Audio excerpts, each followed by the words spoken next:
Hi friends, இந்த வீடியோவில் நம்ம ஒரு சூப்பரான தகவல் பற்றி பார்க்கலாங்க. அதாவது 2 நிமிஷத்தில் எப்படி உங்களுடைய ஆதார் கார்டை ஆன்லைன் மூலமாக டவுன்லோட் பண்ணுறது அப்படிங்கிற இன்ஃபர்மேஷன் தான். ஸோ ஜஸ்ட் இதுக்கு நீங்கள் myAadhar.uidi.gov.in அப்படிங்கிற இந்த வெப்சைட் ஓப்பன் பண்ணிக்கோங்க. இந்த வெப்சைட்டுக்கான லிங்க் நான் டிஸ்கிரிப்ஷனில் கொடுத்துருக்கேன்.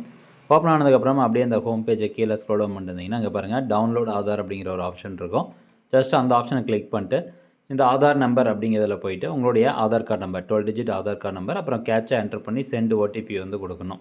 இந்த கேப்சா என்டர் பண்ணிட்டு சென்ட் ஓடிபி கொடுத்தீங்கன்னா உங்கள் ஆதாரில் லிங்க் ஆகிருக்கக்கூடிய மொபைல் நம்பருக்கு ஓடிபி வரும். அந்த ஓடிபியை ஜஸ்ட் என்டர் பண்ணிட்டு சப்மிட் அப்படிங்கிற ஆப்ஷனை கிளிக் பண்ணணும். சப்போஸ் உங்கள்கிட்ட வந்து ஆதார் நம்பர் இல்லை, இப்போ நீங்கள் புதுசாக ஆதார் கார்டுக்கு அப்ளை பண்ணியிருக்கீங்க, உங்கள் குழந்தைக்கு வந்து அப்ளை பண்ணியிருக்கீங்க அப்படின்னா அந்த அப்ளை பண்ணும்போது என்ரோல்மெண்ட் ஐடி நம்பர் கொடுப்பாங்க, 14 digit enrolment ID number. So அந்த நம்பர் என்டர் பண்ணிட்டு டேட்டு, டைமு, கேப்சா அதெல்லாம் என்டர் பண்ணி சென்ட் ஓடிபி கொடுத்தீங்கன்னா நீங்கள் புதுசாக ஆதாருக்கு அப்ளை பண்ணும்போது எந்த மொபைல் நம்பர் கொடுத்தீங்களோ அந்த மொபைல் நம்பருக்கு ஓடிபி வரும். அதை போட்டு நீங்கள் சப்மிட் கொடுத்து ஆதாரை டவுன்லோட் பண்ணிக்கலாம்.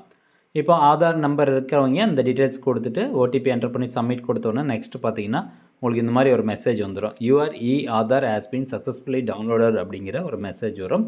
ஸோ இந்த ஆதார் பொறுத்த வரைக்கும் பாஸ்வேர்ட் ப்ரொடெக்டடாக இருக்கும். பாஸ்வேர்டு எப்படி இருக்கணும் அப்படின்னு பார்த்தீங்கன்னா ஃபஸ்ட்டு உங்கள் பெயர் இருக்குது பார்த்தீங்களா, ஸோ அந்த பெயரினுடைய ஃபஸ்ட்டு 4 லெட்டர்ஸ் நீங்கள் எடுத்துக்கோங்க. அதுக்கப்புறம் உங்களுடைய டேட் ஆஃப் பர்த்தில் இருக்கக்கூடிய இயர், எந்த வருஷம் நீங்கள் பிறந்தீங்களோ அந்த இயர். ஃபார் எக்ஸாம்பிள் இங்கேயே கொடுத்துருக்காங்க பாருங்கள், அனீஷ் ஒய் குமார் அப்படிங்கிறவருடைய இயர் ஆஃப் பர்த் வந்து 1989 அப்படின்னா பாஸ்வேர்டு அந்த ஆதார் கார்டுனுடைய பாஸ்வேர்டு வந்து எப்படி இருக்கணும் அப்படின்னு பார்த்தீங்கன்னா அனீஷ் அதுக்கப்புறம் 1989 இதுதான் வந்து இயர் ஆஃப் பர்த்து.